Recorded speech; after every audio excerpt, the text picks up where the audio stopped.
I saw my wife get into Jason's car on the office security feed.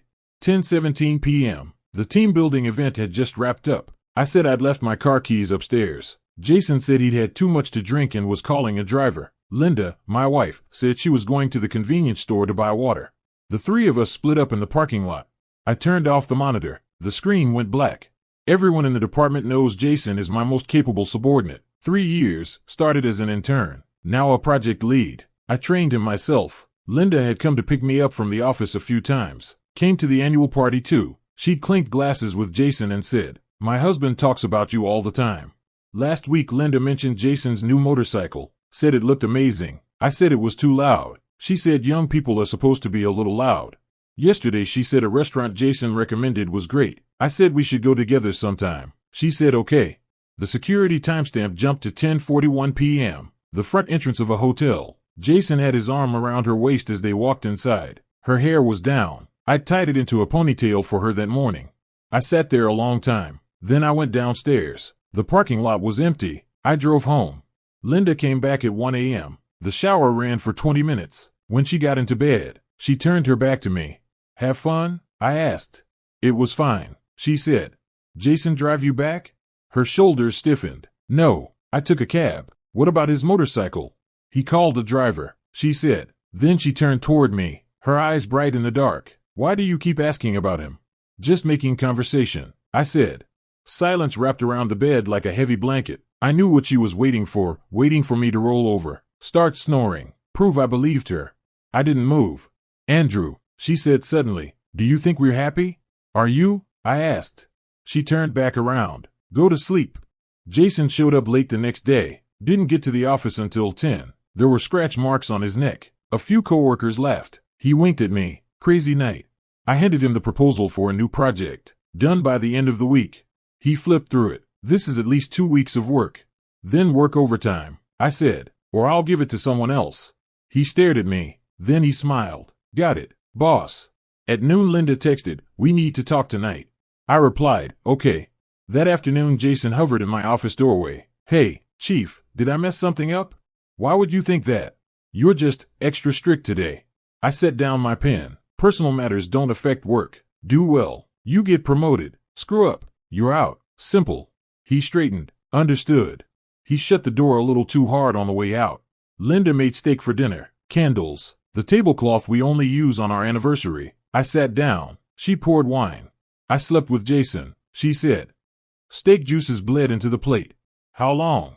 4 months. She spoke fast, like she was reciting lines. "We ran into each other at the gym at first, then coffee, and then it just happened." I cut into the steak. The knife scraped the plate with a sharp screech. "Why?"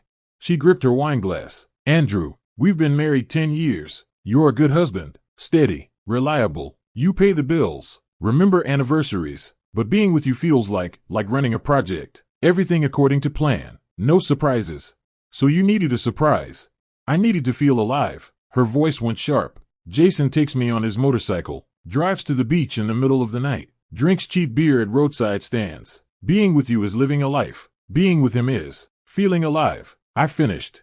She nodded, tears falling. "I'm sorry. Do you love him?" "I don't know, but that feeling. Does he love you?"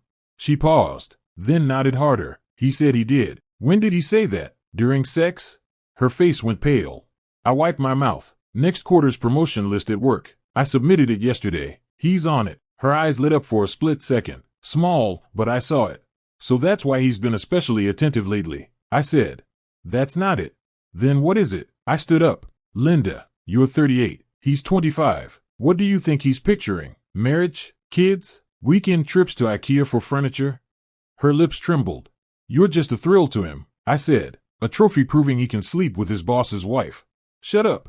I walked toward the door. "Where are you going?" she shouted. "To work late," I said. "Got to help your boyfriend finish his project, so he can get promoted sooner and take you on faster motorcycle rides." The office hallway was brightly lit. Jason's cubicle light was still on. He was playing a game. When he saw me, he minimized the window. "Boss, how's the project?" "Working on it." I pulled up a chair and sat down. "What's your plan with Linda?"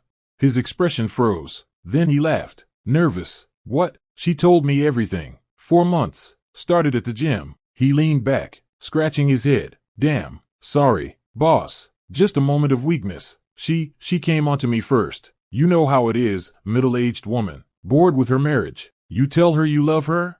He burst out laughing. Come on, just messing around. You two aren't actually splitting up, right? Been together way too long. I looked at his screen. His game character had died and was waiting to respawn. Project on my desk Monday, I said, standing. Boss, he called after me. We're keeping work and personal stuff separate, right? You're not gonna block my promotion? Depends on your performance, I said.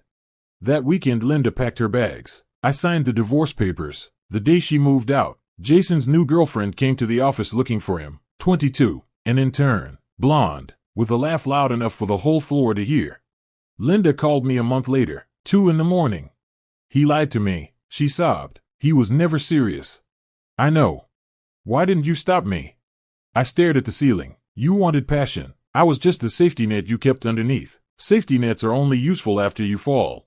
She was quiet for a long time. Can we talk again? My lawyer will contact you, I said.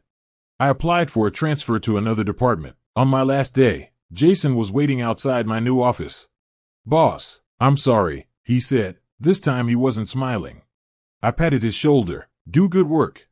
He blinked. You're not going to screw me over? You're not that important, I said. The windows in my new office face west. The afternoon sunlight is nice. I poured a cup of coffee and turned on my computer. There were a few new emails. One subject line read, Kickoff meeting for new project. I clicked it open and started reading.